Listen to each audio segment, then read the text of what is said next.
അറിയാമായിരിക്കുമോ? നമ്മൾ അതിനെപ്പറ്റി ആലോചിച്ചിട്ടുണ്ടോ? അങ്ങനെ ഒന്ന് ആലോചിക്കണം. മീനിന് വെള്ളത്തിലാണോ ജീവിക്കുന്നത് എന്നൊരു അവബോധം, ഏത് പദാർത്ഥത്തിനുള്ളിലാണ് മീൻ ജീവിക്കുന്നത് എന്നൊരു അവബോധം മീനുണ്ടാകുമോ? ഇതിവിടെ സൂചിപ്പിക്കാൻ കാരണം, നമ്മൾ ഫാസത്തിനുള്ളിലാണ് ജീവിക്കുന്നത് എന്ന അവബോധം നമുക്കുണ്ടോ എന്നുള്ളതാണ് പ്രധാനപ്പെട്ട ചോദ്യം. ഈ ജാതി മേൽക്കോയ്മവാദവും പുരുഷ മേധാവിത്വവും ഒക്കെ നിലനിൽക്കുന്ന ഒരു സമൂഹത്തിനകത്താണ് നമ്മൾ ജീവിക്കുന്നത്. അത് നമ്മൾ വളരെ സ്വാഭാവികമായി കാണുന്നു. ഇത് ഫാസിസമാണ് നമ്മൾ തിരിച്ചറിയുന്നില്ല. ഫാസിസം എന്ന് പറഞ്ഞാൽ ഹിറ്റ്ലറിനെ പോലെ മുസോളിനിയെ പോലെ വെടിയുണ്ടയും കൊണ്ട് വലിയ തോക്കും പീരങ്കിയുമായിട്ട് ആരെങ്കിലും വരാൻ കാത്തിരിക്കുകയാണെങ്കിൽ അങ്ങനെ പെട്ടെന്നൊന്നും ആരെങ്കിലും വരാനൊന്നും പോകുന്നില്ലായിരിക്കാം. പക്ഷേ മറ്റു പല നിലകളിലും ഫാസിസം നമ്മളെ പിടിമുറുക്കിയിട്ടുണ്ട്. നമ്മുടെ സമൂഹത്തിൽ നമ്മുടെ വീട്ടകങ്ങളെയൊക്കെ പിടിമുറുക്കിയിട്ടുണ്ട്. ഇന്ത്യയിലെ ഫാസിസത്തിന്റെ പേരെന്താണ്? ഇന്ത്യൻ ഫാസിസത്തിന്റെ പേര് ജാതിബ്രാഹ്മണ്യം എന്നാണ്. ജാതിബ്രാഹ്മണ്യം. ഈ ജാതിബ്രാഹ്മണ്യമാണ് ഇന്ത്യൻ സമൂഹത്തെയും കേരളീയ സമൂഹത്തെയും ആഴത്തിൽ പിടിമുറുക്കി നമ്മളെ ജനാധിപത്യ വിരുദ്ധമായി ജീവിക്കാൻ പ്രേരിപ്പിക്കുകയും നമ്മുടെ ജനാധിപത്യ സ്ഥാപനങ്ങളെ സമ്പൂർണ്ണമായി തകർക്കുകയൊക്കെ ചെയ്യുന്നത് ഈ ബ്രാഹ്മണ്യം എന്ന് പറയുന്ന ഫാസിസമാണ്. എന്താണ് ബ്രാഹ്മണ്യം? Doctor B R. അംബേദ്കർ ബ്രാഹ്മണ്യത്തെ നിർവചിക്കുന്നുണ്ട്. സ്വാതന്ത്ര്യം, സമത്വം, സാഹോദര്യം എന്ന് പറയുന്ന അടിസ്ഥാന മൂല്യങ്ങൾക്കെതിരായ ചിന്താഗതിയുടെ സംസ്കാരത്തിൻ്റെ പേരാണ് ബ്രാഹ്മണ്യം എന്ന് പറയുന്നത്. എന്താണ് ബ്രാഹ്മണ്യം? സ്വാതന്ത്ര്യം, സമത്വം, സാഹോദര്യം എന്നിവയുടെ നിഷേധസ്ഥാനമാണ് ബ്രാഹ്മണ്യം. ബ്രാഹ്മണ്യം എന്തിനെ അംഗീകരിക്കുന്നില്ല? സ്വാതന്ത്ര്യത്തെയും സമത്വത്തെയും സാഹോദര്യത്തെയും അംഗീകരിക്കുന്നേയില്ല. ഇതെങ്ങനെയാണെന്നാണ് നമ്മൾ ഇനി പരിശോധിക്കാൻ പോകുന്നത്. അപ്പോൾ നിങ്ങളിൽ ചിലർക്കെങ്കിലും വിഷമം ഉണ്ടായേക്കാം. ആ വിഷമത്തിന് ഞാൻ ഉത്തരവാദിയായിരിക്കുകയില്ല എന്ന് ആദ്യമേ പറഞ്ഞുകൊള്ളട്ടെ. ഇന്നലെ ഗുരുവായൂരിൽ നിന്നൊരു വാർത്ത പുറത്തു വന്നത്, ഗുരുവായൂർ കുളത്തിൽ കാല് കഴുകാൻ റീൽസ് ചിത്രീകരിച്ച ഒരു കുട്ടി ഗുരുവായൂർ അമ്പലത്തിൽ 8 ദിവസത്തേക്ക് എന്താ സംഭവം? പ്രായശ്ചിത്ത പരിഹാര ക്രിയകളാണ്. പ്രായശ്ചിത്ത പരിഹാര ക്രിയ നമ്മുടെ അമ്പലങ്ങളിലെല്ലാം ഉണ്ട് ഇപ്പോൾ, ഇല്ല? ഈ പ്രായശ്ചിത്ത പരിഹാര ക്രിയ എന്താണ്? ഈ പറയുന്ന കുളത്തിലൊന്ന് കാല് കഴുകിയാൽ എന്ത് സംഭവിക്കും? ആകാശം ഇടിഞ്ഞ് താഴോട്ട് വീഴുമോ? ഒന്നും സംഭവിക്കത്തില്ല. ഒന്നും സംഭവിക്കാൻ പോകുന്നില്ല. പക്ഷെ ആകാശം ഇടിഞ്ഞ് വീണു. ഇനി ഏതാണ്ട് 8 ദിവസത്തേക്ക് തുടർച്ചയായ പരിഹാര ക്രിയകൾ. എന്താണ് ഈ പ്രായശ്ചിത്തം? എന്താണ് അശുദ്ധി? ഇതാണ് നമ്മൾ ആലോചിക്കേണ്ട ഒരു വിഷയം. ബ്രാഹ്മണ്യത്തിൻ്റെ ദൈവങ്ങൾ മുഴുവൻ പൂണൂലിട്ട ദൈവങ്ങളാണ്, അല്ലേ? പൂണൂലിടാത്ത ഒറ്റ ദൈവത്തെ പോലും കേരളത്തിൽ നമുക്ക് കാണാൻ കഴിയില്ല. ശ്രീകോവിൽ തുറന്ന് നമ്മൾ കാണുന്നതെല്ലാം പൂണൂൽധാരികളായ ദൈവങ്ങളാണ്. ഇന്ത്യയിലെ കീഴോർ സമൂഹങ്ങളുടെയോ അടിത്തട്ട് ജനതയുടെയോ ദൈവങ്ങളല്ല ഈ പൂണൂലിട്ട ദൈവങ്ങൾ എന്ന് പറയുന്നത്. ഒന്നും അടിത്തട്ട് ജനതയുടെ ദൈവങ്ങളെ അല്ല. ഞാൻ ദൈവങ്ങളുടെ പേരൊന്നും തൽക്കാലം പറയുന്നു, നമ്മളെ കുറച്ച് വിഷമിപ്പിക്കേണ്ടെന്ന് ഞാൻ പറയാത്തതാണ്. മറ്റു പല വേദികളിൽ നിന്ന് തുറന്ന് തന്നെ പറയാറുണ്ട്. എന്താണ് ഈ പ്രശ്നപരിഹാര ക്രിയ ചെയ്യാനുള്ള കാരണം? അത് കുളത്തിൽ കാല് കഴിയതോടുകൂടി എന്ത് സംഭവിച്ചു? കുളം അശുദ്ധിയായി എന്ന് പറയുന്നൊരു സങ്കല്പമാണ് ഈ പ്രശ്നപരിഹാര ക്രിയ ചെയ്യുന്നതിലേക്ക് ഈ ബ്രാഹ്മണരെ നയിക്കുന്നത് എന്നുള്ളതാണ്. യഥാർത്ഥത്തിൽ നമ്മൾ പരിശോധിക്കുമ്പോൾ കാണാൻ കഴിയുന്നത് ഇത് അയിത്തത്തിൻ്റെയും തൊട്ടുകൂടായ്മയുടെയും വളരെ വളരെ പ്രസക്തമായ രൂപമാണ് ഇതിൽ നമ്മൾ കാണുന്നത്. തന്ത്രഗ്രന്ഥങ്ങളൊക്കെ എടുത്ത് പരിശോധിച്ചറിയാം. വളരെ പ്രാചീനമായ തന്ത്രസമുച്ചയം മുതൽ 19-ാം നൂറ്റാണ്ടിൽ ഉത്തരാർത്ഥത്തിൽ രചിക്കപ്പെടുന്ന കുഴിക്കാട്ട് പച്ച വരെയുള്ള തന്ത്രഗ്രന്ഥങ്ങളിൽ പറയുന്നത് പുലയർ, പറയർ, ഈഴവർ, നായന്മാർ, ആശാരി, മൂശാരി, കല്ലൻ, കൊല്ലൻ ഇവരൊക്കെ ക്ഷേത്രത്തിൽ പ്രവേശിച്ചാൽ ക്ഷേത്രം അശുദ്ധിയാകുമെന്നാണ് തന്ത്രഗ്രന്ഥങ്ങളിൽ പറയുന്നത്. ഒന്ന് ആലോചിച്ച് നോക്കൂ. നായർക്ക് പോലും അമ്പലത്തിൽ പ്രവേശിക്കാൻ കഴിയില്ല. വെളുത്താടത്തെ ഒരു നായർ സ്ത്രീ തിരുവല്ല ശ്രീവല്ലഭസ്വാമി ക്ഷേത്രത്തിൽ ദർശനം നടത്തിയതിന്, ബ്രാഹ്മണർക്ക് പശുദാനവും പുണ്യാഹവും നടത്തിയതിനെപ്പറ്റി തിരുവല്ല പറമ്പൂരിലെ ഗ്രന്ഥവരിയിൽ പരാമർശം കാണാം. തൃപ്പൂണിത്തുറ പൂർണ്ണശ്രീശ ക്ഷേത്രത്തിൽ ഒരു ഈഴവ സ്ത്രീ അറിയാതെ പ്രവേശിച്ചതിനെ ചൊല്ലി വലിയ കലഹങ്ങളാണ് തൃപ്പൂണിത്തുറ പൂർണ്ണശ്രീശ ക്ഷേത്രത്തിൽ ഉണ്ടായത്. തൃപ്പൂണിത്തുറ ഒരിക്കൽ കുറച്ച് നായർ സ്ത്രീകൾ റൗക്ക ധരിച്ച് മറച്ചുകൊണ്ട് തൃപ്പൂണിത്തുറയിലേക്ക് പ്രവേശിച്ചു, ക്ഷേത്രത്തിൽ പ്രവേശിച്ചു. അന്ന് രാജ്യം ഭരിച്ചുകൊണ്ടിരുന്ന, തൃപ്പൂണിത്തുറ ഭരിച്ചുകൊണ്ടിരുന്ന പരീക്ഷിത്ത് രാമവർമ്മ തമ്പുരാൻ നായർ സ്ത്രീകളുടെ റൗക്ക വലിച്ചു തരും, ഇനി മേലെ ബ്ലൗസ് ഇട്ടുകൊണ്ട് അമ്പലത്തിനകത്ത് കണ്ടുപോകരുതെന്ന് പറഞ്ഞു. ഇത് ഇത്രയും വിശദീകരിക്കാൻ കാരണം നമ്മൾ പറയും ഇപ്പോൾ ഇവിടെ അയിത്തമൊന്നുമില്ല, തൊട്ടുകൂടായ്മയില്ല, എല്ലാം മാറി നമ്മളങ്ങ് 916 പുരോഗമനകാരികളായെന്നാണ് പറയുന്നത്. ആണോ? നമ്മളെല്ലാം 916 പുരോഗമനകാരികളാണോ? അല്ല, ഒട്ടും നമ്മുടെ പുരോഗമനം എവിടെയാണ്? നമ്മുടെ പുരോഗമനം പുറത്താണ്. നമ്മൾ വീട്ടിനുള്ളിൽ തനി ജാതിവാദികളായി ജീവിക്കുന്നവരാണ് മലയാളികൾ. തനി ജാതിവാദികളായി ജീവിക്കുന്നവരാണ്. കാരണം ക്ഷേത്രത്തിൽ ചെന്നാൽ ഇപ്പോഴും പ്രസാദം എറിഞ്ഞാണ് കൊടുക്കുന്നത്, ഇല്ലേ? ആണോ അല്ലയോ? ക്ഷേത്രത്തിൽ പോകുന്നവർക്കറിയാം. എന്തുകൊണ്ടാണ് കേരളത്തിലെ ക്ഷേത്രങ്ങളിൽ ഇപ്പോഴും പ്രസാദം ഇങ്ങനെ എറിഞ്ഞു കൊടുക്കുന്നത്? ജാതി വ്യവസ്ഥയൊന്നും പോയിട്ടില്ല. ജാതി വ്യവസ്ഥ അങ്ങനെ തന്നെ കേരളത്തിലെ ക്ഷേത്രത്തിൽ നിലനിൽക്കുന്നു. വൈക്കം സത്യാഗ്രഹത്തിന്റെ അവസാന ഘട്ടത്തിൽ നാരായണ ഗുരുസ്വാമിയുടെ നേർശിഷ്യൻ TK മാധവൻ പറഞ്ഞു, ഈ സത്യാഗ്രഹം അവസാനിക്കുമ്പോൾ വൈക്കത്തെ തീണ്ടലും തൊടിയിലും പൊതുവീതികളിൽ നിന്ന് അകന്നു മാറിയെങ്കിലും ആ തീണ്ടലും തൊടിയിലും ക്ഷേത്രത്തിലെ ശ്രീകോവിലിനുള്ളിൽ ഭദ്രമാണ് എന്നാണ് നാരായണ ഗുരുസ്വാമികളുടെ നേർശിഷ്യൻ TK മാധവൻ പറഞ്ഞത്. അതുപോലെ തന്നെ നമ്മുടെ സമൂഹത്തിൽ കേരളത്തിലെ ക്ഷേത്രങ്ങളിൽ എമ്പാടും ഈ തൊട്ടുകൂടായ്മയും തീണ്ടിക്കൂടായ്മയും വളരെ ഹീനമായിട്ട് തുടരുന്നു. ഇതിന്റെ പേരാണ് ഫാസിസം എന്ന് പറയുന്നത്. ഇതാണ് ഫാസിസം. നമ്മുടെ മാട്രിമോണിയൽ കോളങ്ങൾ പത്രങ്ങൾ എടുത്ത് പരിശോധിച്ചാൽ മതി.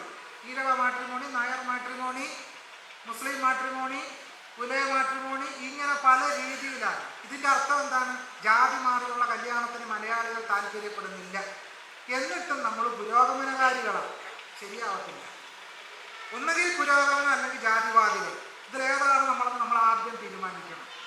നമ്മൾ ജാതിവാദികളാണ്. മലയാളി അകമേ ജാതിവാദികളായി ജീവിക്കുകയും പുറമേ പുരോഗമനം അഭിനയിക്കുകയും ചെയ്യുന്നവരാണ് മലയാളികൾ എന്നുള്ളതാണ് പച്ചയായ യാഥാർത്ഥ്യം. ഈ യാഥാർത്ഥ്യം നമ്മൾ അംഗീകരിച്ചേ മതിയാവും. മലപ്പുറത്ത് അരീക്കോട് ഒരു ഈഴവ സമുദായത്തിൽപ്പെട്ട പെൺകുട്ടി ഒരു ദളിത് പയ്യനെ പ്രേമിച്ചു.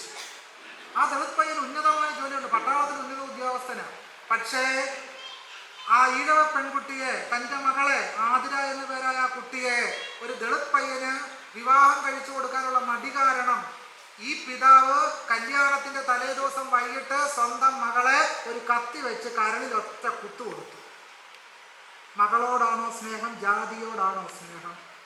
ആ പിതാവ് ഒരു ജാതിവാദിയായിരുന്നു, ജാതി വെറിയനായിരുന്നു ആ പിതാവ്. അതുകൊണ്ടാണ് സ്വന്തം മകൾ മറ്റൊരാളെ വിവാഹം ചെയ്യുന്നതിലുപരിയായി മറ്റൊരു ജാതിയിൽപ്പെട്ട ഒരാളുമായി ജീവിക്കരുത് എന്ന് പറയുന്ന മനോഭാവം നമ്മുടെ സമൂഹത്തിൽ ഇപ്പോഴും പിന്തുടരുന്നു എന്നുള്ളതാണ് പല ജാതികളായി പല മതങ്ങളായി പിരിഞ്ഞിരിക്കുന്ന വിവാഹ പരസ്യങ്ങൾ തെളിയിക്കുന്നത്.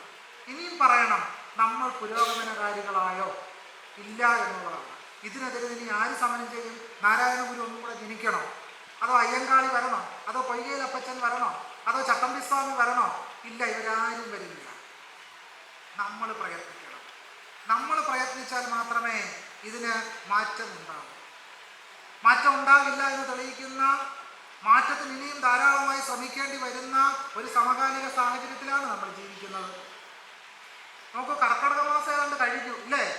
കർക്കിടക മാസത്തിൽ എന്താണ് പ്രധാനപ്പെട്ട പരിപാടി? കർക്കിടക മാസം ഇന്ന് രാമായണ മാസമാക്കി മാറ്റി കഴിഞ്ഞു, ഇല്ലേ? കൊല്ലവർഷത്തിന്റെ പേരിൽ എവിടെങ്കിലും രാമായണ മാസം കൊല്ലവർഷത്തിൽ ഈ കർക്കിടക മാസം അറിയപ്പെടാറുണ്ടോ? ഇല്ല. പിന്നെ ആരാണ് ഈ കർക്കിടക മാസത്തെ രാമായണ മാസമാക്കി മാറ്റിയത്? കർക്കിടക മാസത്തിൽ നിങ്ങളുടെ തലമുറയിൽപ്പെട്ട അപ്പൂപ്പന, അമ്മൂമ്മ, അങ്ങനെ ഒരു 6-7 തലമുറ പിന്നോട്ട് ചിന്തിച്ചാൽ അവരൊക്കെ കർക്കിടക മാസത്തിൽ രാമായണം വായിച്ചിട്ടുണ്ടോ? ഒന്നുമില്ല. നമ്മുടെ അപ്പനപ്പന്മാരൊന്നും രാമായണം വായിച്ചിട്ടില്ല. കാരണം രാമായണം വായിക്കാൻ നേരം ഉണ്ടായിരുന്നില്ല. പട്ടിണിയും ദാരിദ്ര്യവും പിടിച്ചു നടന്നിരുന്നതിനകത്ത് രാമായണം വായിക്കുകയും. ഇത് വളരെ അടുത്ത കാലത്ത് നടന്നൊരു പ്രതിഭാസമാണ് എന്നുള്ളതാണ്. വളരെ അടുത്ത കാലത്ത് കേരളത്തിൽ രചിക്കപ്പെട്ട, കേരളത്തിൽ നിന്ന് ലഭ്യമായ പ്രധാനപ്പെട്ട ക്ഷേത്ര ഗ്രന്ഥവരികളിൽ ഒരിടത്തും രാമായണ മാസം എന്ന് പേരായ ഒരു പരിപാടി നടന്നതിനെ സംബന്ധിച്ച് കേരളത്തിൽ നിന്ന് ലഭ്യമായ ഒരു ക്ഷേത്ര ഗ്രന്ഥവരിയിലും പരാമർശമില്ല. ഒന്നുമില്ല. വളരെ പ്രാചീനമായ ഗ്രന്ഥവരികൾ 9-ാം നൂറ്റാണ്ട് മുതൽ 19-ാം നൂറ്റാണ്ട് ഉത്തരാർത്ഥം വരെ, വാഴപ്പള്ളി ശിലാശാസനം മുതൽ തിരുവല്ല പറമ്പൂരില്ലം ഗ്രന്ഥവരി വരെ നമുക്ക് ലഭ്യമായിട്ടുണ്ട്. ഈ ഗ്രന്ഥവരികളിൽ ഒരിടത്തും കേരളത്തിലെ ക്ഷേത്രങ്ങളിൽ, പഴയ ക്ഷേത്രങ്ങളിൽ രാമായണം വായിച്ചതിനെ പറ്റി യാതൊരു പരാമർശവും. അപ്പോൾ ഇത് പുതുതായി നിലയിൽ വന്ന ഒരു കാര്യമാണ് എന്നുള്ളതാണ് ഞാൻ സൂചിപ്പിക്കുന്നത്. ഇനി വായിക്കുമ്പോഴുള്ള ചില കുഴപ്പങ്ങളെ പറ്റിയാണ് പറയുന്നത്. ഈ രാമായണ വായന എങ്ങനെയാണ് ഭരണഘടനാ വിരുദ്ധമായി തീരുന്നത്? ഈ പാർക്കിന്റെ പേര് ജെൻഡർ പാർക്ക് എന്നല്ലേ? ആണോ അല്ലയോ? ജെൻഡർ പാർക്കെന്ന സാമൂഹ്യ തുല്യതയുടെ അടയാളമാണ്. രാമായണം പാടുന്നത് എന്താണ്? അച്ഛൻ്റെ ഇച്ഛ എന്താണോ അത് തന്നെ ആയിരിക്കണം എന്ത്? അമ്മയുടെ ഇച്ഛ. അച്ഛനെന്തുള്ളിലൊന്ന് ഇച്ഛ എന്നാലതും അച്ഛനെന്തുള്ളിലൊന്ന് ഇച്ഛ എന്നാലതും ഇച്ഛയെന്നുറച്ചീടേണം അമ്മയും ഭർത്തൃകർമാനുകരണമത്രേ പാതി വൃത്യനിഷ്ഠ വധൂനാമെന്ന് നിർണയം. എഴുത്തച്ഛൻ്റെ അധ്യാത്മരാമായണം കിളിപ്പാട്ട് അയോധ്യാകാണ്ഡത്തിൽ പറയുന്നതാണ്. അച്ഛൻ്റെ ഇച്ഛ എന്താണോ അത് തന്നെ ആയിരിക്കണം ആരുടെ ഇച്ഛ? അമ്മയുടെ ഇച്ഛ. അച്ഛൻ തലേദിവസം രാത്രിയിൽ ചപ്പാത്തി കഴിക്കാൻ പിറ്റേ ദിവസം സുപ്രഭാതത്തിൽ ആഗ്രഹിക്കുന്നുവെങ്കിൽ അമ്മ രാത്രിയിൽ തന്നെ ഗോതമ്പ് പൊടി കൊണ്ട് മാവ് കലക്കിക്കോണം. ഇങ്ങനെയാണ് ഇത് സ്ത്രീ വിരുദ്ധമായിട്ടുള്ളൊരു ആശയം അധ്യാത്മരാമായണം മുന്നോട്ട് വെക്കുന്നത്. എഴുത്തച്ഛൻ്റെ തന്നെ മഹാഭാരതം കിളിപ്പാട്ടിൽ പറയും, സ്വാതന്ത്ര്യം നാരിമാർക്കില്ലെന്നല്ലോ ചൊല്ലിയിടുന്നു. പെണ്ണുങ്ങൾക്ക് എന്തില്ല? സ്വാതന്ത്ര്യമില്ല. വെളിച്ചെണ്ണയ്ക്ക് എന്താ ഇപ്പൊ വില?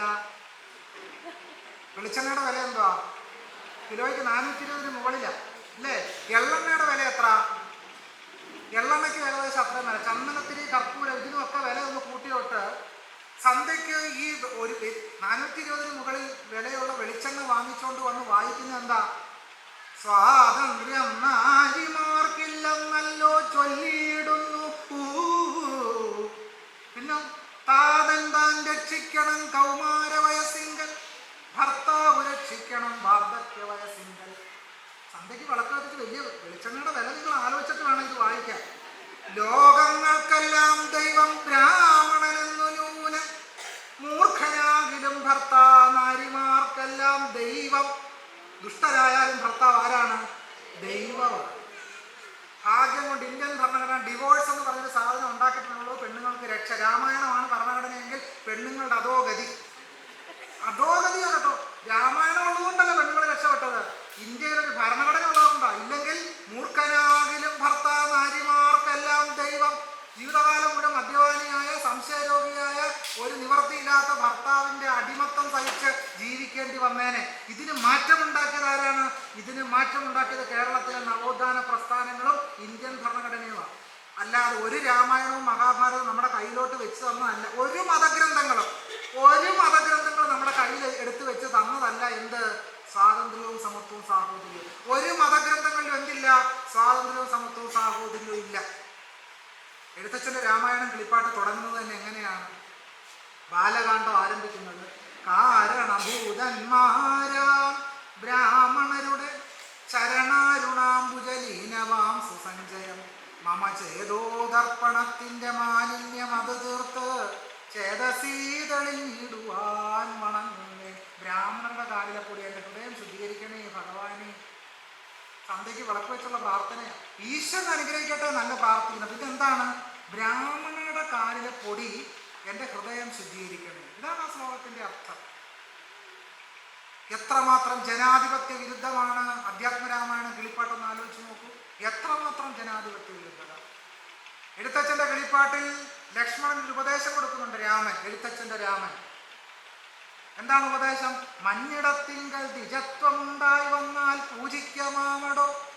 രാമൻ ലക്ഷ്മണനോട് പറയുക, അല്ലയോ ലക്ഷ്മണ, നീ ഭൂമിയിൽ ദ്വിജനായി പിറന്നാൽ എന്നെ പൂജിക്കുക. ആരാണ് ദ്വിജർ? ദ്വിജർ എന്ന് പറഞ്ഞാൽ ബ്രാഹ്മണരും ക്ഷത്രിയരും വൈശ്യരുമാണ് ദ്വിജർ. ഈ 3 കൂട്ടർക്ക് മാത്രമേ എന്നെ പൂജിക്കാൻ അവകാശമുള്ളൂ. അപ്പം ഈ ഇരിക്കുന്നതിൽ എന്തായാലും ബ്രാഹ്മണരും ക്ഷത്രിയരും വൈശ്യരും ഒന്നും എനിക്ക് നന്നായിട്ടറിയാം. അമ്പലത്തിൽ പോയതായിട്ട് പലരുടെ നെറ്റ് കാണുമ്പോൾ മനസ്സിലാവുന്നുണ്ട്. അപ്പം നമുക്കൊക്കെ അമ്പലത്തിൽ പോകാൻ സ്വാതന്ത്ര്യം കിട്ടിയത് എങ്ങനെയാണ്? എഴുത്തച്ഛൻ്റെ രാമൻ തന്ന സ്വാതന്ത്ര്യം അല്ല. അത് കേരളത്തിലെ പുരോഗമന പ്രസ്ഥാനങ്ങളും കമ്മ്യൂണിസ്റ്റ് പാർട്ടി ഉൾപ്പെടെയുള്ള പ്രസ്ഥാനങ്ങളും നാരായണ ഗുരുസ്വാമികൾ, ടി.കെ. മാധവനൊക്കെ അടങ്ങുന്ന വലിയൊരു നേതൃനിരയുടെ സമരത്തിൻ്റെ ഭാഗമായിട്ടാണ് കേരളത്തിൽ ക്ഷേത്രപ്രവേശനം ഉണ്ടായത്. രാമനായിരുന്നു ഭരണകർത്താവെങ്കിൽ നമ്മളെ ആരെയും അങ്ങോട്ട് കേട്ടത്തില്ലായിരുന്നു അദ്ദേഹം. കാരണം രാമൻ എന്താണ് പറയുന്നത്? മഞ്ഞിടത്തിങ്കൽ ദ്വിജത്വം ഉണ്ടായി വന്നാൽ പൂജിക്കാം മാമടോ. നിനക്കെന്നെ പൂജിക്കാൻ അവകാശം കിട്ടണമെങ്കിൽ എന്തു വേണം? നീ അടുത്ത ജന്മത്തിൽ ബ്രാഹ്മണനായോ ക്ഷത്രിയനായോ വൈശ്യനായോ ജനിച്ചാൽ മാത്രമേ എന്നെ പൂജിക്കാൻ കഴിയൂ എന്നാണ് ആര് പറഞ്ഞത്? എഴുത്തച്ഛൻ്റെ രാമൻ പറഞ്ഞത്. ഇത് കേട്ടതുകൊണ്ടാവാം സുരേഷ് ഗോപി പ്രാർത്ഥിച്ചത്, എനിക്ക് അടുത്ത ജന്മം ബ്രാഹ്മണനായിട്ട് വേണം ശബരിമല അയ്യപ്പനെ ഒന്ന് പൂജിക്കാൻ. അദ്ദേഹം ഈ കർമ്മ സിദ്ധാന്തത്തിൽ, ഈ പുനർജന്മ സിദ്ധാന്തത്തിൽ സുരേഷ് ഗോപി ആഴത്തിൽ വിശ്വസിക്കുന്നുണ്ട്. അതുകൊണ്ട് അദ്ദേഹം അറിയാതെ പോകുന്നൊരു കാര്യം, അദ്ദേഹത്തിന് അറിയില്ലാത്തൊരു കാര്യം, ബ്രാഹ്മണനായിട്ട് ഡയറക്റ്റ് പ്രൊമോഷൻ ഇല്ല. മരിച്ച ഉടനെ ഡയറക്റ്റ് പ്രൊമോഷൻ കിട്ടുന്ന പോസ്റ്റ് അല്ല ബ്രാഹ്മണൻ. നമ്മൾ വിചാരിച്ചിരുന്ന ഗവൺമെന്റ് പ്രത്യേകം ഗസറ്റ് ഇറക്കിയിട്ട് കിട്ടുന്ന ഒരു സ്പെഷ്യൽ ഓർഡർ പോലെയാണെന്ന്. ഇല്ല, നമുക്ക് എന്ത് കിട്ടില്ല. ഈ ജന്മത്തിൽ നിങ്ങളൊരു ശൂദ്രനാണെങ്കിൽ അടുത്ത ജന്മം നിങ്ങൾക്ക് ബ്രാഹ്മണനാകാൻ കഴിയില്ല. അടുത്ത ജന്മം ഈ ജന്മത്തിൽ നിങ്ങളുടെ പാപപുണ്യമൊക്കെ കണക്ക് കൂട്ടിയിട്ട് അതിൻ്റെ ഒരു ലിസ്റ്റുണ്ട്. ആ പട്ടിക അനുസരിച്ച് നിങ്ങൾ ആരെയാകും? വൈശ്യരെയാകും. വൈശ്യരിൽ പുരുഷനാകുമോ? ഇല്ല, വൈശ്യ സ്ത്രീയാകും. വൈശ്യ സ്ത്രീയായിട്ട് കുറെ കാലം വൈശ്യ പുരുഷന്റെ അടിമത്തം സഹിച്ചതിന് ശേഷം പിന്നീട് വൈശ്യ പുരുഷനാകും. പിന്നീട് ബ്രാഹ്മണ സ്ത്രീ ആയതിനു ശേഷം ബ്രാഹ്മണ പുരുഷനാകത്തുള്ളൂ. എന്തുമാത്രം പടികളുണ്ട്. പുള്ളിക്കാരൻ ഡയറക്ടർ റിക്രൂട്ട്മെന്റ് എന്ന് പറഞ്ഞിരിക്കുക. ഡയറക്ടർ റിക്രൂട്ട്മെന്റ് ഇല്ല ഈ പോസ്റ്റിലേക്ക്. ഇങ്ങനെ ഒരുപാട് ജന്മമൊക്കെ കടക്കണം. ഈ യാഥാർത്ഥ്യം നമ്മൾ മനസ്സിലാക്കുന്നില്ല എന്നതാണ്. ഈ കർമ്മ സിദ്ധാന്തത്തെ നാരായണ ഗുരുസ്വാമികൾ അംഗീകരിച്ചതേ ഇല്ല. ഒരിക്കൽ തിരുവനന്തപുരത്ത് നിന്ന് കുറച്ച് ആളുകൾ ഗുരുവിനെ കാണാൻ വന്നു. മക്കളുണ്ടാകുന്നില്ല. മക്കളുണ്ടാകത്തിന് തടസ്സം മാറാൻ തിലഹവനം ചെയ്താൽ മതി എന്ന് ഏതോ ജ്യോത്സ്യർ പറഞ്ഞു പോലും. അങ്ങനെയാണല്ലോ നമ്മുടെ ഇപ്പോഴത്തെ രീതി എന്ന് വെച്ചാൽ, ചൊറിച്ചിൽ വന്നാൽ നമ്മൾ എങ്ങോട്ടാ പോവുക? ദേഹത്ത് ചൊറിച്ചിൽ വന്നാൽ നമ്മൾ എങ്ങോട്ടാ പോവുക? പാമ്പിനെ കാണാനാ പോവുക, അല്ലേ? ഡെർമറ്റോളജിസ്റ്റിനെ എപ്പോൾ കാണാൻ നമ്മൾ ആലോചിക്കും? അത് പാമ്പിനെ കണ്ടിട്ട് കുറഞ്ഞില്ലെങ്കിൽ ഡെർമറ്റോളജിസ്റ്റിനെ കാണുന്നതിനെ പറ്റി ആലോചിക്കും. മക്കളുണ്ടായില്ലെങ്കിലോ അതും പാമ്പിനെ കണ്ട് പരിഹരിക്കാം. മക്കളുണ്ടാകാത്ത പ്രശ്നം പാമ്പിനെ കണ്ടോ പരിഹരിക്കത്തില്ലെന്ന് നമുക്കറിയാം. ഇങ്ങനത്തെ ഒരു സാമൂഹ്യ വ്യവസ്ഥക്കകത്താണ് നമ്മൾ ജീവിക്കുന്നത്. എല്ലാ അന്ധവിശ്വാസങ്ങളുടെയും ഒരു മാർജിൻ ഫ്രീ മാർക്കറ്റായിട്ട് ഇപ്പോൾ കേരളം മാറിയിരിക്കും. എല്ലാ അന്ധവിശ്വാസങ്ങളുടെയും മാർജിൻ ഫ്രീ മാർക്കറ്റായിട്ട് മാറിയിരിക്കും. അതെല്ലാം വില കൊടുത്ത് വാങ്ങിക്കുന്നവരായിട്ട് നമ്മൾ മാറിയിരിക്കും. ഇതിനെ നാരായണ ഗുരുസ്വാമികൾ പ്രോത്സാഹിപ്പിച്ചില്ല. തൻ്റെ അടുത്ത് തിലഹവനം നടത്താൻ വന്ന ആളോട് ഗുരു ചോദിച്ചു, എന്തിനാണ് തിലഹവനം? അത് പിതൃക്കൾക്ക് മോക്ഷം കിട്ടുന്നതിന് വേണ്ടിയാണ്. അങ്ങനെയാണല്ലോ അല്ലേ? പിതൃക്കൾക്ക് മോക്ഷം കിട്ടുന്നതിന് വേണ്ടിയാണ് തിലഹവനം. അപ്പോൾ ഗുരു ചോദിച്ചു, കർമ്മസിദ്ധാന്തത്തിന്റെ അടിസ്ഥാനത്തിലല്ലേ നിങ്ങൾ തിലഹവനം ചെയ്യണമെന്ന് പറയുന്നത്? എന്താണ് കർമ്മസിദ്ധാന്തം?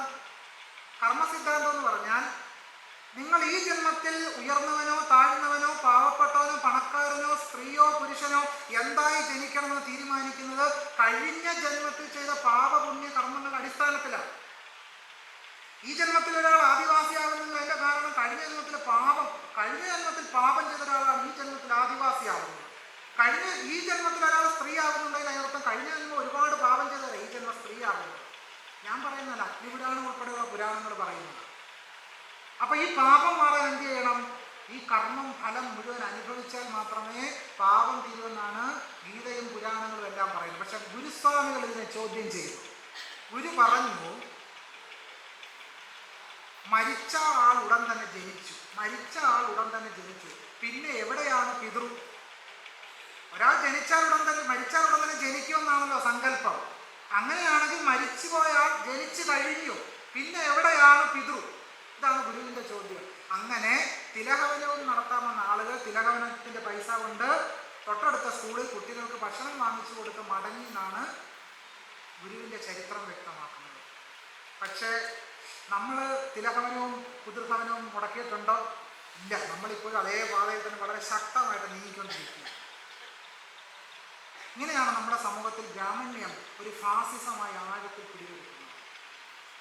ധാരാളം കാവുകളും കുളങ്ങളും കേരളത്തിൽ തിരുവിതാംകൂർ ആലപ്പുഴയിലൊക്കെ കാണും. ധാരാളം കാവുകളും കുളങ്ങളും, ധാരാളം തദ്ദേശീയരായ ദൈവങ്ങളും ഉണ്ടായിരുന്നു. മാടനും മറുതയും ആയിരമണി വല്യച്ഛനും ഒക്കെ ഉണ്ടായിരുന്നു.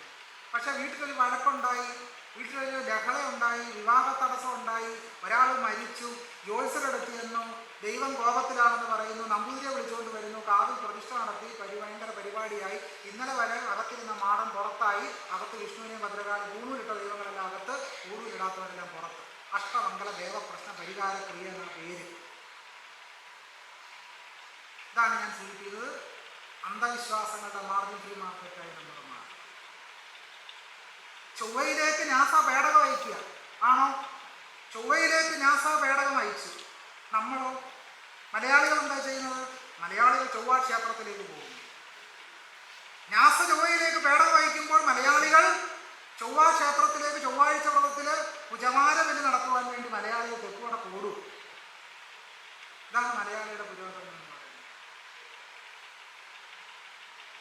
പറയുന്നത്. ഇതുകൊണ്ടാണ് ഞാൻ സൂചിപ്പിച്ചത്, നമ്മൾ പുറത്ത് പുരോഗമനവും അകത്ത് ജാതിവാദികളും ബ്രാഹ്മണ സ്തുതിപാഠകരുമായിട്ട് ജീവിക്കുന്ന ഒരു സാമൂഹ്യ വ്യവസ്ഥയ്ക്കകത്തൂടെയാണ് കാര്യങ്ങൾ മുന്നോട്ട് പോകുന്നത്.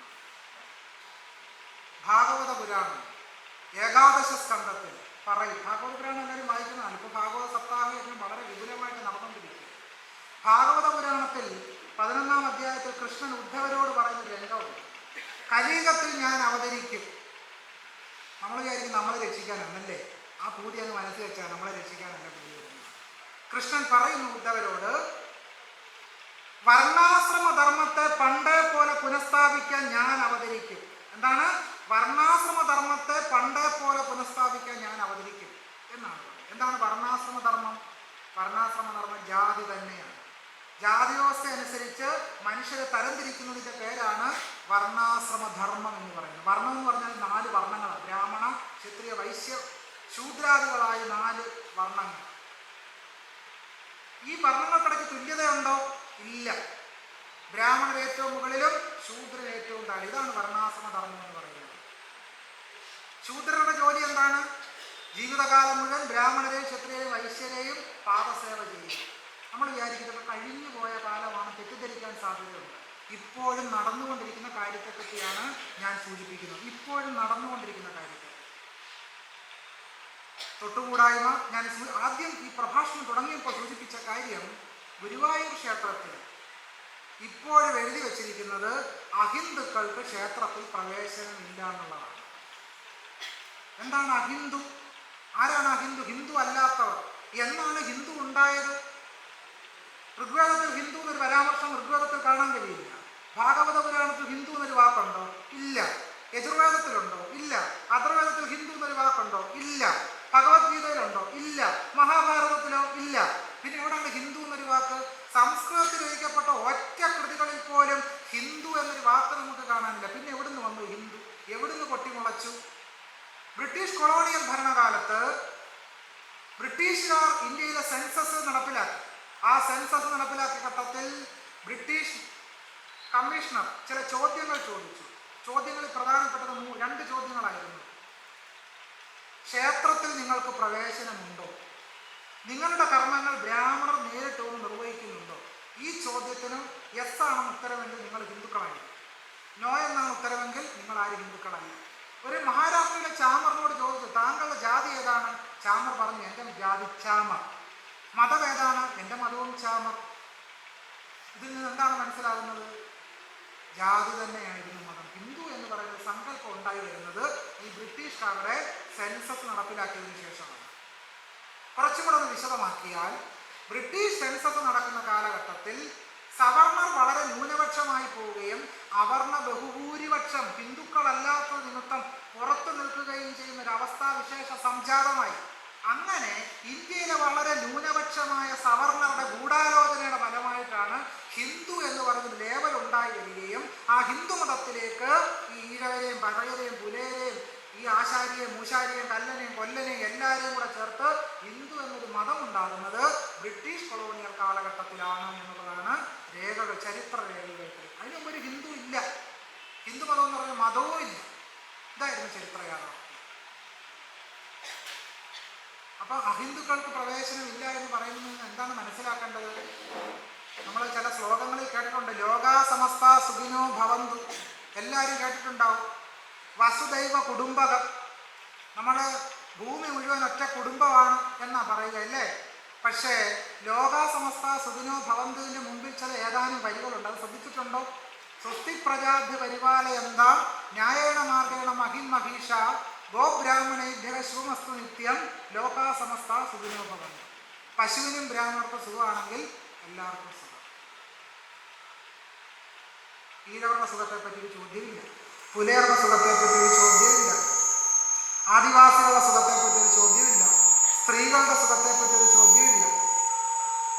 ബ്രാഹ്മണ കേന്ദ്രീകൃതമായ ഒരു ലോകവീക്ഷണത്തെപ്പറ്റി മാത്രം പറയുന്ന ഒന്നായിട്ടാണ് ഈ സങ്കല്പം നിലനിൽക്കുന്നത്. ഇനി വസുദൈവ കുടുംബകം എന്ന് പറയുന്നൊരു സങ്കല്പം ഉണ്ടല്ലോ. വസുദൈവ കുടുംബകം, ലോകമെല്ലാം ഒരു കുടുംബമാണ്. ഈ കഥയുടെ പശ്ചാത്തലം നമ്മൾ പരിശോധിക്കേണ്ടതായിട്ടുണ്ട്. മൈക്ക് ശരിയല്ല കേട്ടോ. വസുദൈവ കുടുംബകം എന്ന് പറയുന്ന ആശയമുണ്ട്. അത് ഒരു പഞ്ചതന്ത്രത്തിലെ കഥയാണ് വസുദൈവ കുടുംബകം. നമ്മൾ ചില ശ്ലോകങ്ങൾ കേട്ട് കഴിയുമ്പോൾ ആ ശ്ലോകങ്ങൾ മഹത്തായ ആശയങ്ങളാണ് നമുക്ക് തോന്നും.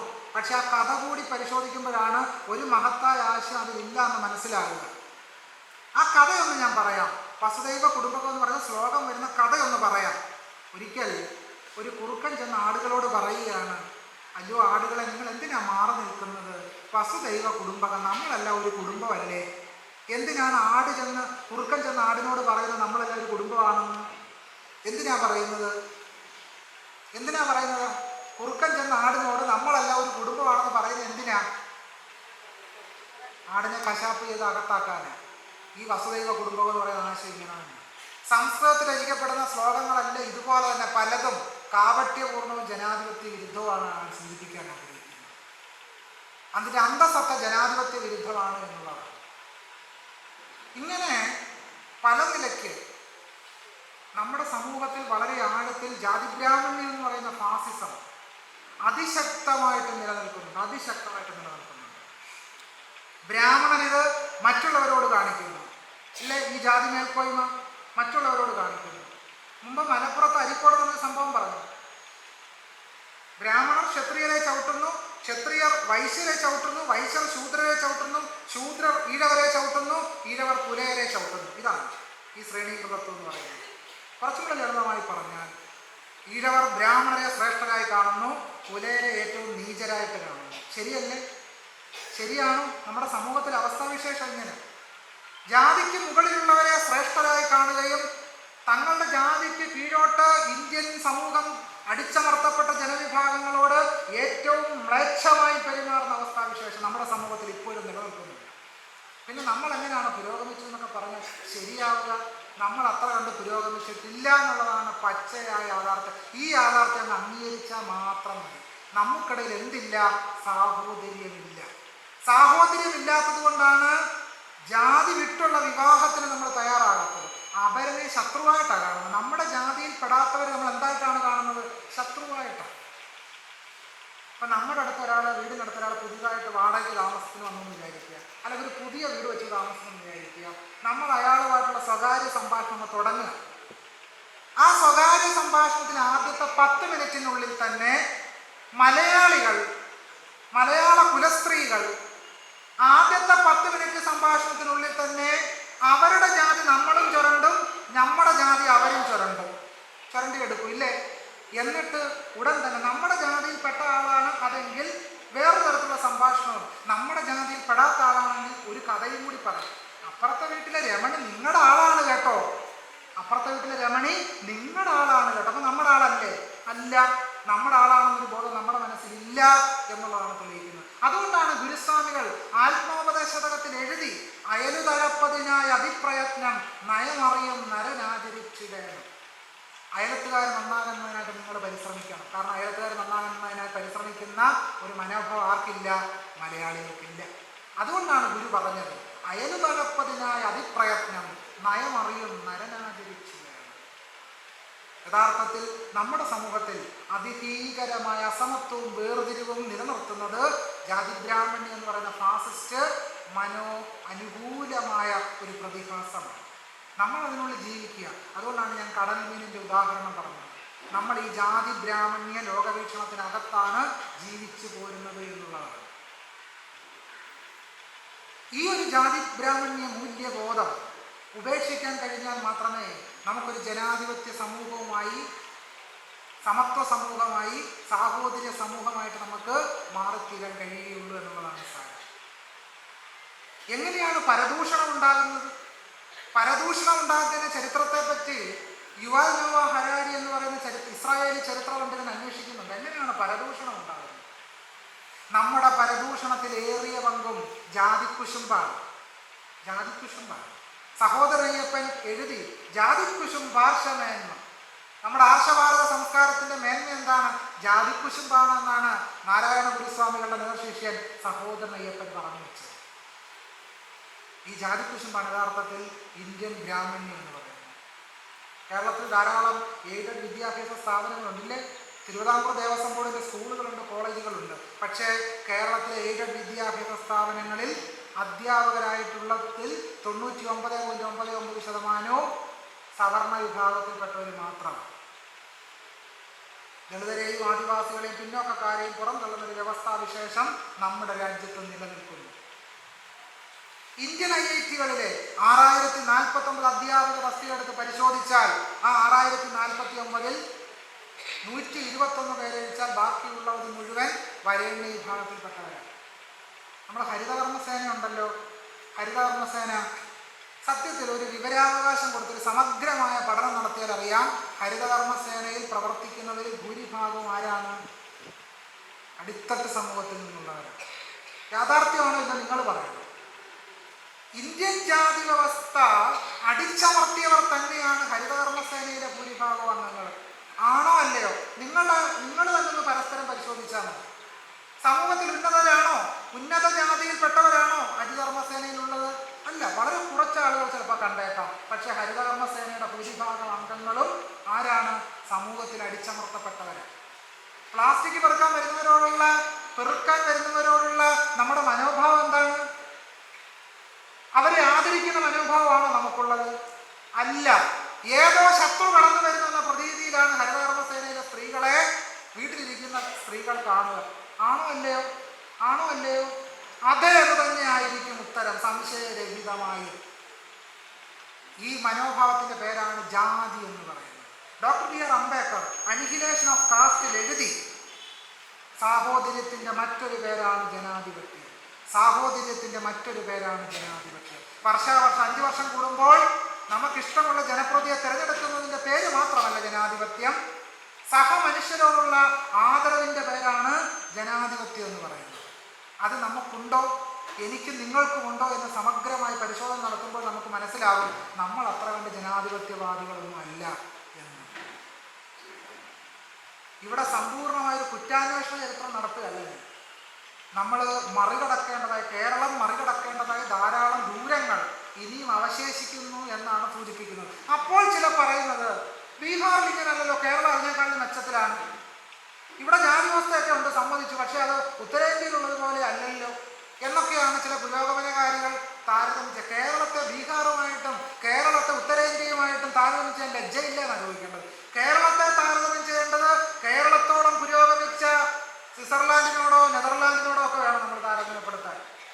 അല്ലാതെ ഉത്തരേന്ത്യയിൽ ഇപ്പോഴും ജാതി കാപ്പ് പഞ്ചായത്ത് നിലനിൽക്കുന്ന സ്ഥലത്തോടല്ല കേരളത്തെ താരതമ്യം ചെയ്യേണ്ടത്.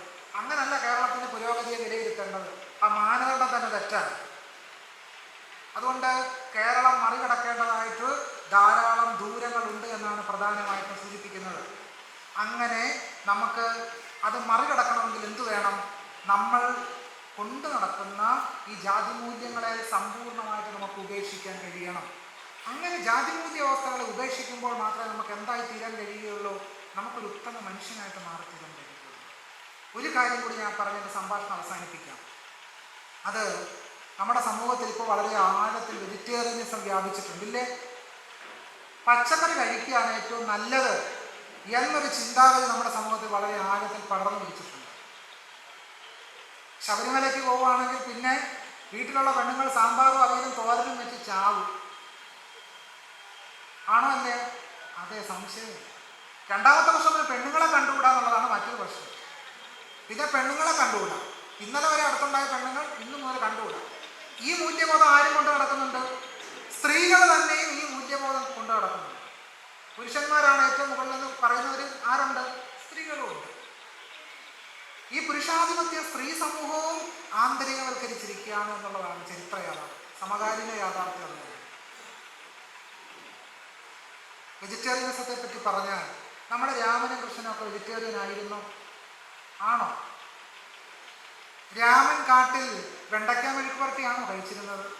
അതോ കാട്ടിൽ സാമ്പാർ വെക്കാൻ സാമ്പാർ കഷ്ണവും സാമ്പാർ പൊടിയും ഉണ്ടായിരുന്നോ? നിങ്ങൾ പറയണം. ഭാഗവത പുരാണത്തിൽ കൃഷ്ണൻ ശുദ്ധ വെജിറ്റേറിയൻ ആയിരുന്നോ? പരിശോധിക്കാം. വാൽമീകി രാമായണം, അയോധ്യാകാന്ഡം, വനവാസത്തിന് പോകുന്ന സീത ഗംഗാദേവിയോട് പ്രാർത്ഥിക്കുന്നത് ഇങ്ങനെയാണ്: യക്ഷേ ത്വാം പ്രിയതാം ദേവി അല്ലയോ യക്ഷി, അല്ലയോ ഗംഗാദേവി, നീ ഞങ്ങളിൽ പ്രീതിപ്പെടുക. വനവാസം കഴിഞ്ഞ് തിരിച്ചെത്തി എന്നിട്ട് ഞങ്ങൾ എന്ത് നൽകാം? സുരാഗട സഹസ്രേണ മാംസഭൂതൗദനേന ച. സുരാഗട സഹസ്രേണ മാംസഭൂതൗദനേന ച. വനവാസം കഴിഞ്ഞ് തിരിച്ചെത്തി എന്ത് നൽകാം? ഒരു വെജിറ്റബിൾ സൂപ്പ് തരാം എന്നാണോ പറഞ്ഞത്? അല്ല. സുരാഘട സഹസ്രേണ. സുര എന്ന് പറഞ്ഞാൽ മദ്യം, ഘടം എന്ന് പറഞ്ഞാൽ കുടം. സുരാഘട സഹസ്രേണ, സഹസ്രം എന്ന് പറഞ്ഞാൽ 1000. അപ്പൊ സുരാഘട സഹസ്രേണ എന്ന് പറയുന്ന അർത്ഥം 1000 മദ്യകുംഭം നൽകാം. കള്ളാണ് കൈക്കൂലി. വനവാസം തിരിച്ചെത്തിയാൽ നിനക്ക് ഞങ്ങൾ എന്ത് തരാം? 1000 കുടം മദ്യം നൽകാം. പിന്നെന്ത് നൽകാം? മാംസഭൂതൗദനേനച്ച. ഓദനം എന്ന് പറഞ്ഞാൽ ചോറ്. മാംസത്തിന് മാംസം എന്ന് മാത്രമേ അർത്ഥമുള്ളൂ, സംസ്കൃതത്തിലാണെങ്കിലും മലയാളത്തിലാണെങ്കിലും. അപ്പം മാംസോദനം എന്ന് പറഞ്ഞാൽ എന്താ അർത്ഥം? മാംസച്ചോറ്. എന്താണ് മാംസച്ചോറ്? കേട്ടില്ല? അയ്യോ, സ്ത്രീകൾക്ക് ഇത്രേ സൗണ്ടേ ഉള്ളോ? കുറച്ചും കൂടെ ഉറക്കെ പറയണം. എന്ത് ബിരിയാണി ആയിരിക്കാം സീത ഗംഗാദേവിക്ക് വഴിപാടായി നടന്നത്? ബീഫ് ബിരിയാണിയോ ചിക്കൻ ബിരിയാണിയോ ആവാം, സംശയമില്ല. പക്ഷേ ഇന്നിപ്പോൾ കർക്കിടക മാസമായി കഴിഞ്ഞാൽ വലിയ വിലയാണ് പച്ചക്കറിക്ക്. പച്ചക്കറി മേടിക്കാൻ നടക്കുക നമ്മൾ. പിന്നെ അതിലെ മത്തി ഒന്നുമില്ല. പിന്നെ ശുദ്ധ വെജിറ്റേറിയന്മാർ. പക്ഷെ ഈ സീത വെജിറ്റേറിയൻ ആയിരുന്നില്ല. വനവാസ സന്ദർഭത്തിൽ നദിയിലൂടെ രാമനും സീതയും ഇങ്ങനെ യാത്ര ചെയ്യുന്ന സമയത്ത് ഭാര്യയോട് വളരെയധികം പ്രേമമുള്ള രാമൻ ഒരു കഷ്ണം മീനെടുത്ത് സീതയ്ക്ക് കൊടുത്തു. ഇത് നല്ല ചുട്ട മീനാണ്, കഴിച്ചു നോക്കൂ സീതേ. ഇപ്പോൾ പ്രേമം വരുമ്പോൾ ലഡുവും ജിലേബിയൊക്കെ കൊടുക്കുന്നത് പോലെ അന്ന് ലഡുവും ജിലേബി ഇല്ലാത്തത് കൊണ്ട് രാമൻ എന്താണ് കൊടുത്തത്? എൻ്റെ തങ്കമേ, ഇതൊന്ന് കഴിച്ചു നോക്കൂ, നല്ല ചുട്ട മീനാണ്. അതുകൊണ്ട് പ്രേമപരവശനായ രാമൻ സീതയ്ക്ക് കൊടുത്തത് എന്താണ്? നല്ല ചുട്ട മീനാണ്. വാൽമീകി രാമായണത്തിൽ പറയുന്നു, സീതാ മാംസേന ഛന്ദയൻ. സീതയെ മാംസം കൊടുത്ത് സന്തോഷിപ്പിച്ചു. ഛന്ദയൻ എന്ന് പറഞ്ഞാൽ സന്തോഷിപ്പിച്ചു എന്നാണ്. സീതയെ മാംസം കൊടുത്ത് സന്തോഷിപ്പിച്ചു.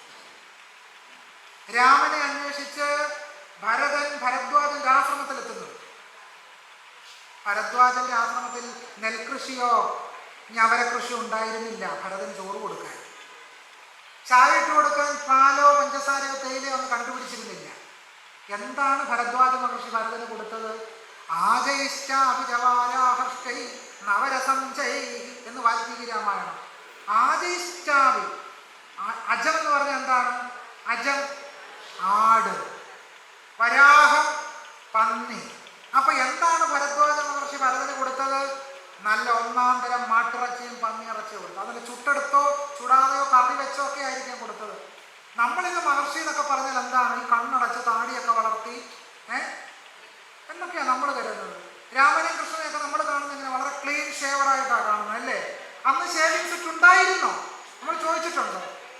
ഈ കൃത്യമായിട്ട് ഷേവ് ചെയ്ത് മുഖം എനിക്ക് വരണമെങ്കിൽ ഷേവിംഗ് സെറ്റ് വേണം, അല്ലെങ്കിൽ എന്തെങ്കിലും തത്തുല്യമായ ഉപകരണങ്ങൾ കണ്ടുപിടിക്കണം. അതുണ്ടായിരുന്നോ? ഇല്ല. പക്ഷെ ആ ചോദ്യം ഒരിക്കലും മലയാളി ചോദിച്ചില്ല. നമ്മുടെ വിചാരം ഇവർക്കാർക്കും രോഗം വരില്ല എന്നാണ്. ഇങ്ങനൊരു ലോകത്തിനകത്താണ് നമ്മൾ ജീവിക്കുന്നത്. വാൽമീകി രാമായണം പരമ്പരയായി വന്നു. രാമായണ സീരിയൽ പുറത്തു വന്നു. രാമായണ സീരിയൽ നമ്മൾ കാണുന്നത് എന്താ? വലിയ കൊട്ടാരങ്ങളാണ്, അല്ലേ? ചരിത്ര പണ്ഡിത റൊമില താപ്പറിന്റെയും മറ്റ് ചരിത്രകാരന്മാരുടെ നേതൃത്വത്തിൽ വലിയ ഗവേഷണങ്ങൾ, ഉത്ഖനനങ്ങൾ അയോധ്യയിൽ നടന്നു. കുറച്ച് ചുട്ടെടുത്താലും ചുടാത്തെടുത്ത ഇഷ്ടികയുടെ കഷ്ണമല്ലാതെ വേറൊന്നും അവിടുന്ന് കിട്ടിയില്ല. പക്ഷെ രാമായണ സീരിയലിൽ കണ്ടത് എന്താണ്? വലിയ കൊട്ടാരക്കെട്ടാണ്. വാൽമീകി രാമായണത്തിൽ പറയും, വനവാസത്തിനായിട്ട് സീതയും രാമനും കാട്ടിലേക്ക് പോയ സന്ദർഭത്തിൽ കൗസല്യ ബോധം കെട്ട് വീണു. കൗസല്യ പാംസു സ്നാനിതയായി എന്നാണ് വാൽമീകി രാമായണം പറയുന്നത്. എന്താണ് പാംസു? പാംസു എന്ന് പറഞ്ഞാൽ പൊടി. സ്നാനിത, കുളിച്ചവൾ. പാംസു സ്നാനിത, പൊടിയിൽ കുളിച്ചവൾ. ചരിത്ര പണ്ഡിതനും പുരാവസ്തുശാസ്ത്ര ഗവേഷകനുമായ സംഘാലിയെ ചോദിക്കുന്നു, എന്തുകൊണ്ടാണ് കൗസല്യ പൊടിയിൽ കുളിച്ചത്? കാരണം വീടുണ്ടാക്കിയിരിക്കുന്നത് ചുട്ട ഇഷ്ടിക കൊണ്ടല്ല, ചുടാത്ത ഇഷ്ടിക കൊണ്ട്. അതുകൊണ്ടാണ് ഇത്രയും പൊടി താഴെ വീണത്. അപ്പോൾ രാമായണ സീരിയൽ നമ്മൾ കണ്ട യഥാർത്ഥ കൊട്ടാരമായിരുന്നോ? അല്ല. ചെറിയൊരു കളിമൺ വീട്ടിലാണ് ആര് കഴിഞ്ഞിരുന്നത്? രാമനും സീരിയൽ കഴിഞ്ഞിരുന്നത്. നമ്മൾ രാമായണ സീരിയലിനകത്ത് തട്ടത്തിനകത്ത് ആപ്പിൾ ഓറഞ്ച് വെച്ചിരിക്കുന്നത് നമ്മൾ കണ്ടിട്ടുണ്ടില്ലേ? കണ്ടിട്ടുണ്ട്. മുഗളന്മാരും മുസ്ലിങ്ങളും ഒക്കെ കടന്നു വന്നതിന് ശേഷമാണ് ഇന്ത്യയിൽ ആപ്പിൾ കൃഷി തന്നെ വിപുലമായിട്ട് ആരംഭിച്ചത്. രാമന്റെ കാലത്ത് ആപ്പിളൊന്നും ഉണ്ടായിരുന്നില്ല. ശ്രീകൃഷ്ണ പരമ്പരയിൽ ചപ്പാത്തി എന്ന കൃഷ്ണനെ നമ്മൾ കണ്ടിട്ടുണ്ട്. ശ്രീകൃഷ്ണ പരമ്പര കണ്ടിട്ടില്ലെങ്കിൽ യൂട്യൂബിൽ പോയി സെർച്ച് ചെയ്താൽ മതി. കുചേലന്റെ ചരിതം പറയുന്ന ഭാഗത്ത് ചപ്പാത്തി എന്ന കൃഷ്ണനെ നമുക്ക് കാണാൻ കഴിയും. എപ്പോഴാണ് ഇന്ത്യയിൽ ചപ്പാത്തി ഉണ്ടായത്? പ്രാചീന കാലം കൃഷ്ണൻ 5000 വർഷത്തെ പഴക്കമാണല്ലോ ഇവർക്കൊക്കെ പറയുന്നത്. 5000 വർഷത്തിന് മുമ്പ് ഇന്ത്യയിൽ ചപ്പാത്തി ഉണ്ടായിരുന്നു? ഇല്ല. പിന്നെ ഇവരെങ്ങനെ ചപ്പാത്തി തിന്നു? വാൽമീകി രാമായണത്തിൽ കിഷ്കിന്ധയെ കാണിക്കും. വലിയൊരു കൊട്ടാരം പോലെയാണ് കിഷ്കിന്ധ നമ്മുടെ മുമ്പിൽ വരിക. പക്ഷേ വാൽമീകി രാമായണം വായിച്ചു നോക്കുമ്പോൾ എന്താണ് കിഷ്കിന്ധ? ഒരു ചെറിയ 3-5 ഗുഹയും കൊണ്ടക്കാടും, ഇത്രയേ ഉള്ളൂ കിഷ്കിന്ധ. അപ്പൊ നമ്മൾ സീരിയലിൽ കാണുന്നതൊന്നും യാഥാർത്ഥ്യമല്ല. അതിന് ഈ ഗ്രന്ഥങ്ങളുമായി പോലും യാതൊരു ബന്ധവുമില്ല. അത് മനുഷ്യരെ തെറ്റിദ്ധരിപ്പിക്കുന്നതിന് വേണ്ടിയാണ്. ഇങ്ങനെയാണ് മലയാളത്തില് ഇപ്പോൾ 7 മണി മുതൽ തുടങ്ങുമല്ലോ സീരിയൽ. കുത്തുവിളക്ക്, കുടുംബവിളക്ക് എന്നൊക്കെ പറഞ്ഞ് ഇങ്ങനെ അങ്ങോട്ട് തുടങ്ങി.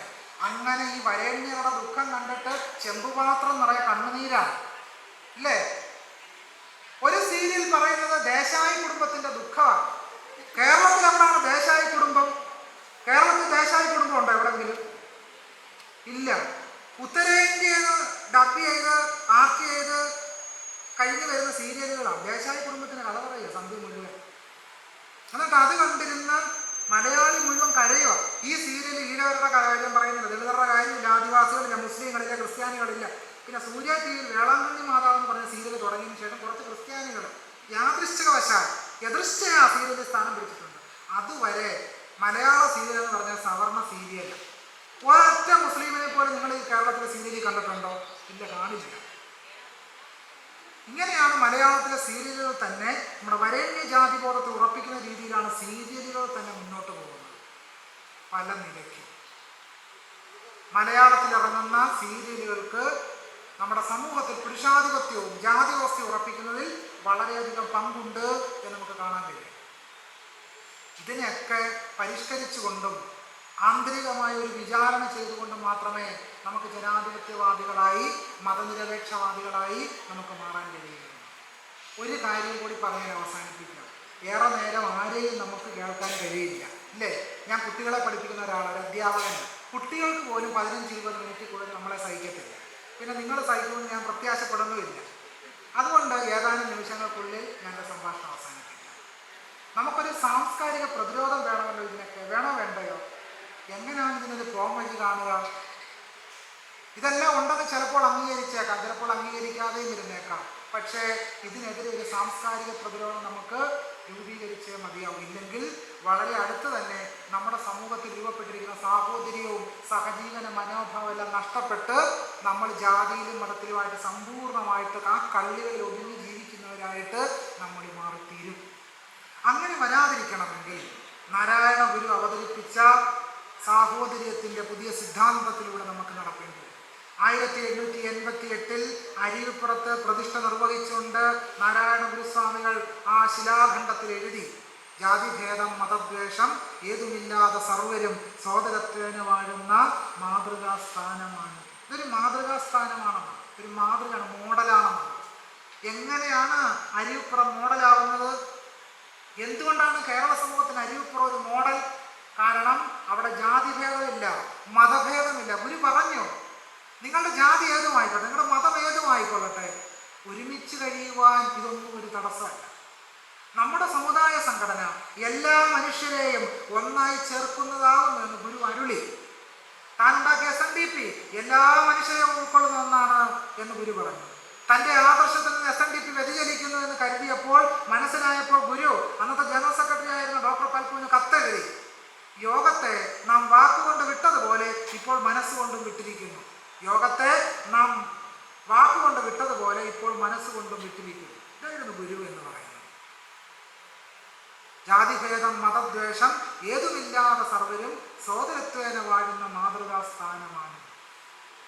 എല്ലാ മനുഷ്യരും സോദരത്വേന വാഴുന്ന സഹജീവന മനോഭാവത്തോടു കൂടി വാഴുന്ന ഒരു സാഹോദര്യ സഹജീവന വ്യവസ്ഥ നമുക്ക് സൃഷ്ടിച്ചെടുക്കാൻ കഴിയണം. ആ സഹജീവന വ്യവസ്ഥയുടെ ഏറ്റവും വലിയ തടസ്സം എന്ന് പറയുന്നത് ജാതി ഫാസിസമാണ്, ബ്രാഹ്മണ്യ ഫാസിസമാണ്. ഈ ബ്രാഹ്മണ്യ ഫാസിസം ബ്രാഹ്മണരെ മാത്രം ബാധിക്കുന്ന ഒന്നല്ല. ഏറിയും കുറഞ്ഞും നമ്മളെല്ലാവരും ചേർന്ന് പങ്കുവെക്കുന്ന സ്വാതന്ത്ര്യ നിഷേധത്തിൻ്റെയും സമത്വ നിഷേധത്തിൻ്റെയും സാഹോദര്യ നിഷേധത്തിൻ്റെയും ഹീനമായ പ്രത്യയശാസ്ത്രത്തിൻ്റെ പേരാണ് ബ്രാഹ്മണ്യം, ജാതി ബ്രാഹ്മണ്യം എന്ന് പറയുന്നത്.